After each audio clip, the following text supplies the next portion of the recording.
So following on from the product rule, we have the quotient rule. Now, again, you don't really need to derive this from first principles, but you do need to be able to memorize it and understand it. I will show you a nifty little trick at the end if you can't remember which order you need to do the functions in, because unlike the product rule, the order that you differentiate and use these is important, as you'll see in a minute.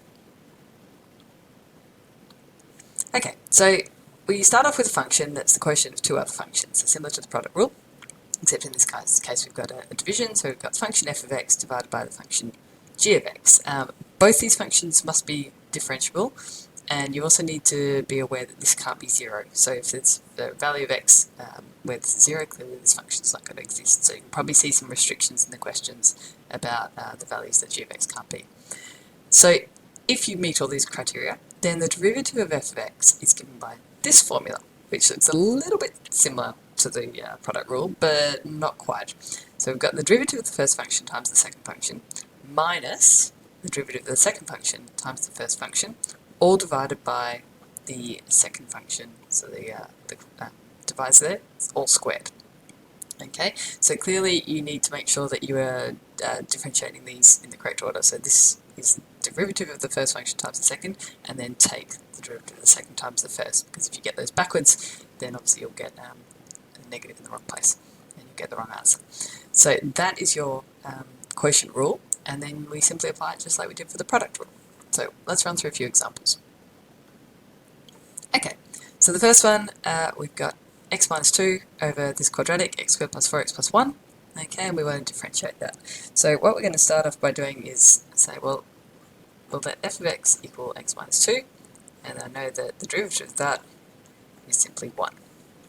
Okay, and we have g of x, it's going to be the bottom, x squared plus 4x plus 1, and the derivative of that is just going to be 2x plus 4. Now, as you get better at this, you won't need to set it up like this, but if this is the first time you sort of see these rules, it's quite handy to write this out. It really makes it easy to do your working out and make it clear where your thinking is going.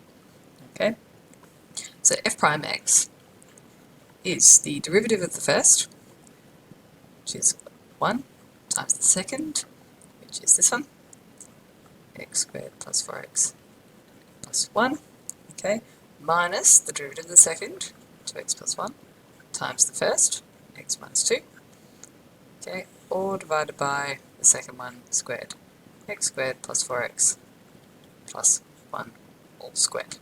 Okay, so you can see if you set it out like that, using your brackets, it's really clear that this is f prime x g of x, g prime x f of x over g of x squared.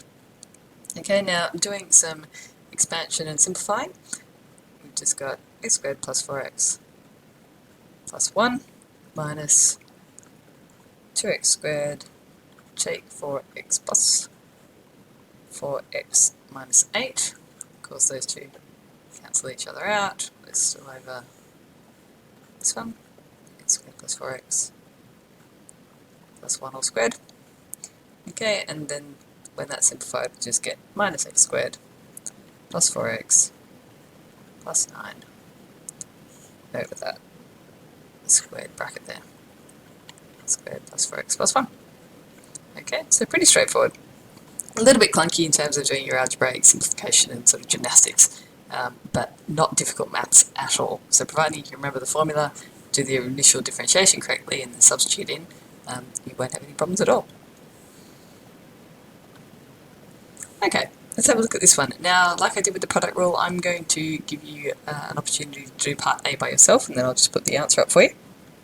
Okay, and then we will go through part B as a worked example. So pause the video, have a go at part A, and then check in with the answer. Okay, so what you should have got for your answer for A is going to be e to the power of x, 1 minus e to the power of 2x divided by e to the power of 2x plus 1 all squared. Okay, if you didn't factorise this out, that's okay. So you could have had e to the power of x take e to the power of 3x over this bracket, and that would be fine as well. Alright, part B, I will show you how we did this one. So we've got y is sine x on x plus 1, which gives us f of x is sine x, so f prime of x is just going to be cos x. We've got g of x is x plus 1, g prime x is 1. Okay, so using our rule, f prime x is going to be the derivative of the first, cos x, times the second, x plus 1, minus the derivative of the second, which is 1, times the first, which is sine x, all over the square of the second, which is x plus 1 squared. Okay, and there's not a lot you can do to simplify that, other than we tend to like to write this out front, x plus 1, and then cos x, minus, don't need that one there, sine x, over x plus 1 squared. And there's no need to expand this. That's neater left just like that with a bracket and index. So that is how we go about doing that one. Okay, the third example, we can actually use the quotient rule to find the derivative of tan, which is kind of cool. So we know that tan is sine on cos.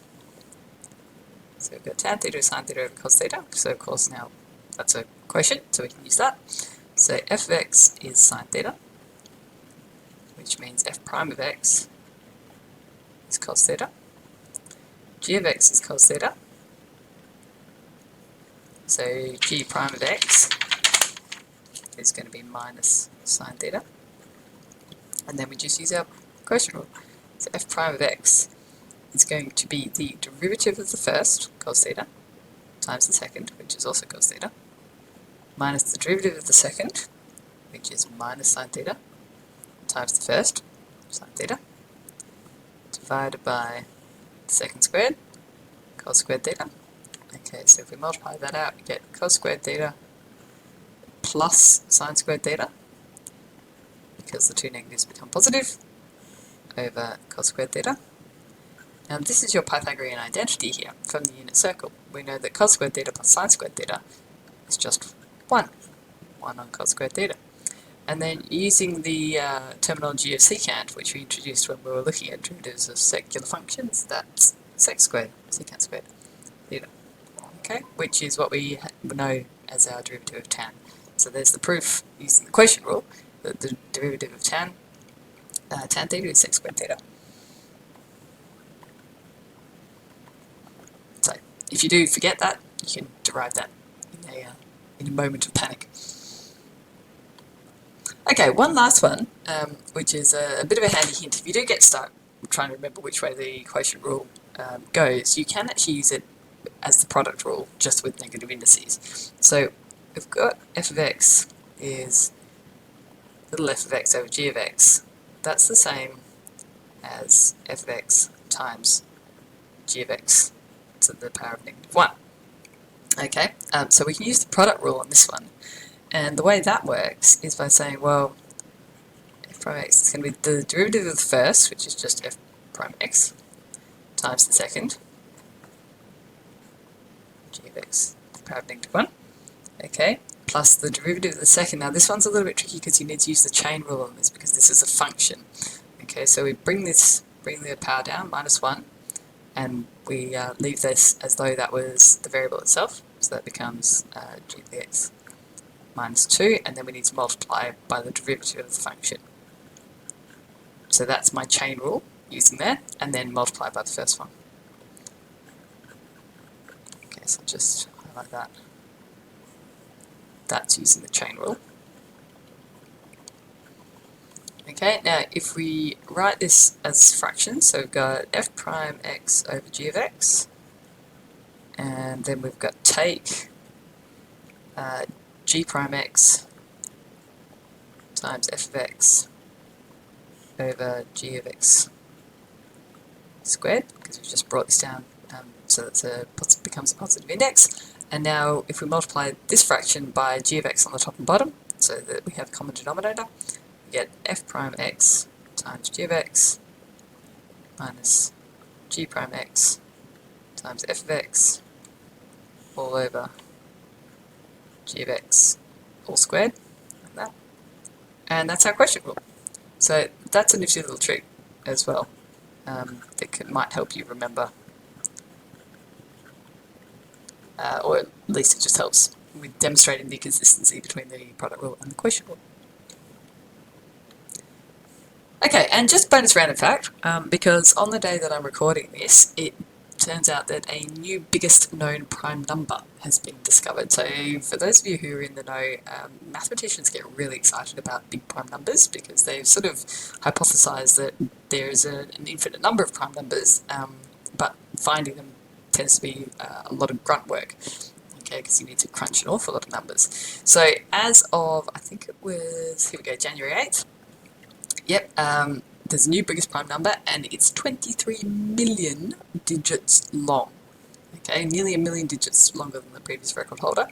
And if you tried to write that, so 1,000 digits a day, then you'd finish sometime in 2081, which is quite a long time away.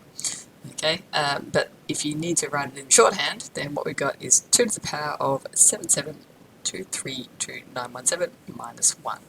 So 2 to the power of 77232 all minus 1. Okay, and that is the current biggest prime in the known world, which, yeah, a lot of mathematicians are getting really excited about at the moment.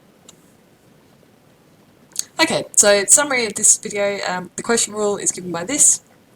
So the derivative of the first times the second minus the derivative of the second times the first, all divided by the second function squared. You do need to memorise it in the right order. If you get this backwards, you'll get it wrong. Or, as I showed you, you can derive it using the product rule to remember which way it goes, which way the negative goes.